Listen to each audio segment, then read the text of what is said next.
دونوں شہزادے اپنے اپنے مصاحبوں اور غلاموں کے ساتھ حاضر ہو گئے۔ بادشاہ نے سب کو شاہی مہمان خانے میں ٹھہرایا اور ان کی خاطر مدارت کے لیے خاص انتظامات بھی کرا دیے۔ جب شام کو بادشاہ ان شہزادوں سے ملا تو اسے شہزادہ شاندار بہت پسند آیا۔ وہ اس کی شکل و صورت اور وجاہت سے بہت متاثر ہوا۔ اس کا باپ بہت اچھے طریقے سے اپنے ملک پر حکومت کر رہا تھا، جس کی وجہ سے رعایا بہت خوشحال تھی۔ ملکہ کو بھی وہ شہزادہ بہت پسند آیا۔ دوسرا شہزادہ جس کا نام دلشاد تھا، دونوں کو ایک آنکھ نہیں بھایا۔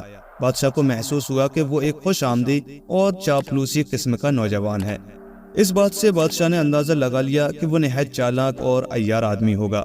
ملکہ کو تو شہزادہ شاندار اتنا اچھا لگا کہ وہ شہزادی نگینا کے پاس گئی اور اس سے بولی، بیٹی تم اپنی شرطیں واپس لے لو اور شہزادہ شاندار سے شادی کر لو۔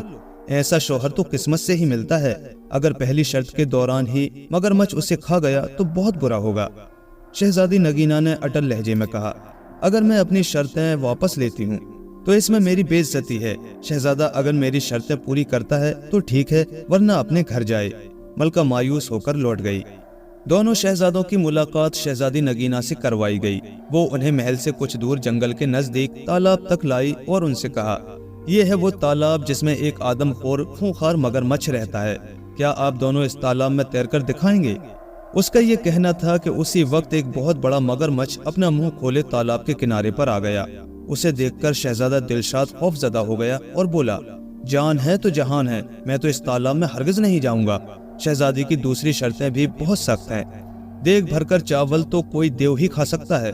اس کے علاوہ میں سوتا ہوا گھوڑا کہاں سے لاؤں گا اور اس پر سواری کیسے کروں گا؟ میں تو چلا، مجھے نہیں کرنی یہ شادی۔ یہ کہہ کر وہ چلا گیا۔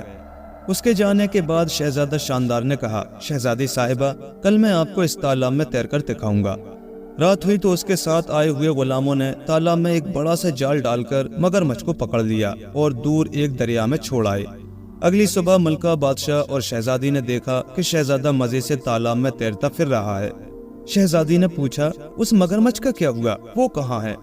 اسے میں نے پکڑوا کر دریا میں چھڑوا دیا ہے۔ آپ کی پہلی شرط میں نے پوری کر دی ہے۔ مجھے امید ہے کہ آپ اس بات پر اعتراض نہیں کریں گی کہ میں نے مگرمچھ کو دریا میں کیوں چھڑوا دیا۔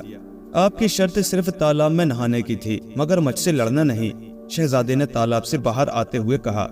ملکہ نے یہ بات حیرانی سے سنی۔ بادشاہ مسکرا رہا تھا۔ شہزادی نے کہا، بالکل ٹھیک شہزادے، آپ پہلی شرط جیت چکے ہیں۔ میری شرط ہی یہ تھی کہ آپ تالاب میں تیر کر دکھائیں۔ میں آپ کی ذہانت کی قائل ہو گئی ہوں۔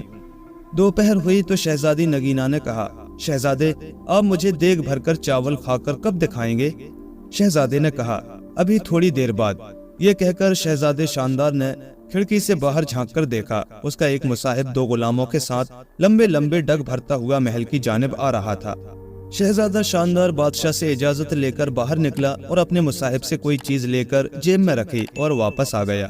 اتنی دیر میں ملازموں نے دسترخوان چن دیا۔ وہ اپنے ساتھ چاولوں کی ایک بڑی سی دیگ بھی لے کر آئے تھے، جسے انہوں نے دسترخوان کے بیچوں بیچ رکھ دیا۔ دیگ کو دیکھ کر بادشاہ کے چہرے پر فکر مندی کے آثار نظر آئے۔ کیوں میاں صاحبزادے، آپ کھا لیں گے دیگ بھر کر چاول؟ اس نے شہزادے سے پوچھا۔ ایک دیگ تو کیا، میں تو دو دیگیں بھی کھا سکتا ہوں۔ یہ کہہ کر شہزادہ شاندار نے اپنی جیب سے ایک نہایت چھوٹی سی دھاتی دیگ نکالی جو اس کے ملازم بازار سے خاص طور سے بنوا کر لائے تھے۔ اس نے اسے چاولوں سے بھرا اور شہزادی نگینا کے سامنے پوری دیگ چٹ کر گیا۔ شہزادی صاحبہ، آپ کی دوسری شرط بھی پوری ہو گئی ہے، میں نے دیگ بھر کر چاول کھا لیے ہیں۔ اس نے شرارت سے مسکراتے ہوئے شہزادی سے کہا۔ اس کی بات سن کر شہزادی نگینا ہنس ہنس کر لوٹ پوٹ ہو گئی۔ بادشاہ نے ملکہ سے کہا، بیگم اب اپنی بیٹی کی شادی کی تیاریاں شروع کر دو۔ مجھے تو یوں لگتا ہے کہ یہ شہزادے میاں تو سوتے ہوئے گھوڑے پر بھی سواری کر کے دکھا دیں گے۔ شام کو بادشاہ، ملکہ اور شہزادی نگینا اپنے باغ میں چہل قدمی کر رہے تھے۔ اچانک انہوں نے شہزادہ شاندار کو ایک گھوڑے کے ساتھ آتے ہوئے دیکھا۔ وہ قریب آیا تو بادشاہ حیرت سے بولا، شاندار بیٹے، یہ گھوڑا لیے کہاں پھر رہے ہو؟ شہزادہ شاندار نے بڑے فخر سے بتایا، یہ گھوڑا نہایت قیمتی ہے، میں اسے منڈی سے خرید کر لایا ہوں۔ اس کے مالک نے مجھے بتایا تھا کہ یہ حاتم تائی کے گھوڑوں کی نسل کا ہے۔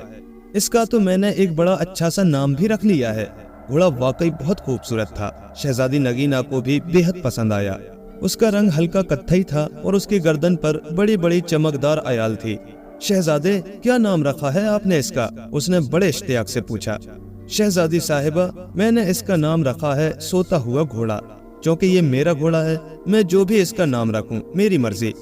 اب میں آپ کو سوتے ہوئے گھوڑے پر سوار ہو کر دکھاؤں گا تاکہ آپ کی تیسری شرط بھی پوری ہو سکے۔ یہ کہہ کر شہزادہ شاندار رکاب میں پاؤں ڈال کر گھوڑے پر سوار ہو گیا اور ایڑ مار کر اسے دوڑاتا ہوا باغ کا ایک چکر لگا کر دوبارہ ان لوگوں کے پاس آ گیا۔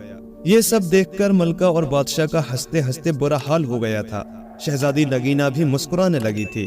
کچھ دیر بعد وہ بولی، ابا حضور، ہم چاہتے تھے کہ ہماری شادی ایک ایسے شہزادے سے ہو جو بہادر ہونے کے ساتھ ساتھ عقل مند بھی ہو۔